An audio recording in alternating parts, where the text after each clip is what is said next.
ఆయన మీద దాడి చేయడానికి వచ్చి, ఆయన తిట్టడానికి వచ్చి, తిట్టడం మొదలుపెట్టి దాడి చేయడానికి వచ్చినప్పుడు ఆయన బండిలో కూర్చున్న తర్వాత పోలీసులు అడ్డుపడి బయటికి రానికుండా అడ్డుపడి ఉన్నప్పుడు ఆయన తిట్టిన మాట వాస్తవమే, తిట్టడం తప్పే. అది మాతో పాటు ఆయన స్వయంగా చెప్పడం జరిగింది. ఒకసారి ఒక మనిషి సారీ చెప్పిన తర్వాత మళ్ళీ ఇంటికాడికి ఎమ్మెల్యేలతో పాటు, ఎమ్మెల్యేల కన్నా ముందు కేంద్ర మంత్రిగా ఉన్నటువంటి పెమ్మసాని గారు స్వయంగా ఆయన 3 రోజుల తర్వాత ఆయనకు సినిమా, 3 రోజుల తర్వాత సినిమా చూపిస్తాం, అంబటి రాంబాబు గారికి ఉంది, అప్పుడే ఏమైంది అని చెప్పినటువంటి మాటతో పాటు గల్లా మాధవి గారు ఎమ్మెల్యే గారి భర్త దొరికింటే ఈ రోజు మేము సంతాప దినాలకు పాల్గొనాల్సి వచ్చిండు అంబటి రాంబాబు గారు అని చెప్పినటువంటి వాళ్ళపైన, అదేవిధంగా వాళ్ళకి అక్కడ పోయినటువంటి గ్రంథాలయ చైర్మన్లు, వివిధ రకాల చైర్మన్లు అందరూ వెళ్ళిన వారిపైన ఏ విధమైనటువంటి కేసులు పెట్టారు, అది ఏ విధమైనటువంటి దాడి, అక్కడ ఇంటి మీద పెట్రోల్ పోసి, పెట్రోల్ బాంబులు వేసి, కాల్చి, బండ్లు బాలగొట్టి, చిత్రహింసలు పెట్టి, ముసిలోళ్ళు అనకుండా, పిల్లలు అనకుండా దాడులు చేసినటువంటి వ్యక్తుల పైన,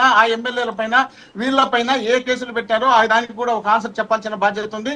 అదేవిధంగా జోగి రమేష్ గారు మాట్లాడిన మాట ఏమిటంటే, లోకేష్ గారు బలం లావు తగ్గినారు కానీ మైండ్ పెరగలేదని ఏదో ఒక వరుడు ఆయన కూడా వాడు వీడయ్య మాట అన్నారు. అంటే ఇలాంటి భాషలు కోకొల్లలుగా మాట్లాడినటువంటి సందర్భాలు ఉన్నాయి.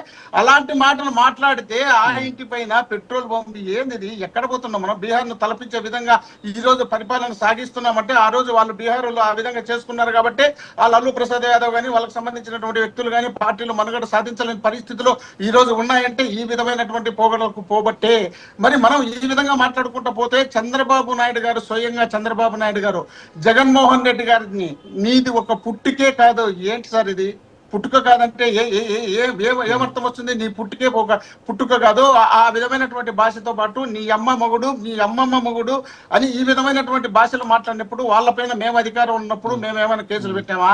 మేము కేసులు పెట్టే కార్యక్రమం చేయలే. మా వాళ్ళు తప్పు చేస్తే వాళ్ళపైన కేసులు పెట్టిన సందర్భం ఉంది. ఒకే ఒక్క దాడి మేము చేసినటువంటి దాడి, ఆ దాడి కూడా ఏది, పట్టాభి గారు పార్టీ ఆఫీసులో కూర్చొని ఎవరే బోసిడీకే, ఎవరే ప్యాలెస్ లో ఉండేవాడా, ఎవరే దద్దమ్మ, ఈ విధమైనటువంటి భాష మాట్లాడినప్పుడు మా పార్టీకి సంబంధించినటువంటి ఏ కార్యకర్త కానీ లీడర్ కానీ అక్కడికి వెళ్ళిన సందర్భం లేదు. ఒకే ఒక్కరు మాకు తెలిసినటువంటి అదే ఇప్పుడు యువజన విభాగానికి సంబంధించినటువంటి ఒక వ్యక్తి పాల్గొన్నట్టు దాంట్లో వీళ్ళు చూపిస్తున్నారు. దాంతో పాటు వాళ్ళకి సంబంధం లేనటువంటి వ్యక్తులు అందరినీ తీసుకొచ్చి వీళ్ళు జైల్లో కేసులో పెట్టినటువంటి సందర్భం ఉంది. ఆ కేసులతో పాటు వీళ్ళు కొడాలి నానిగారిని ఆయన చిత్రహింసలు పెట్టాలని చూసి ఆయన ఏదో ఆపరేషన్ చేసుకున్నాడనే ఉద్దేశంలో భాగంగా తప్పించడం జరిగింది.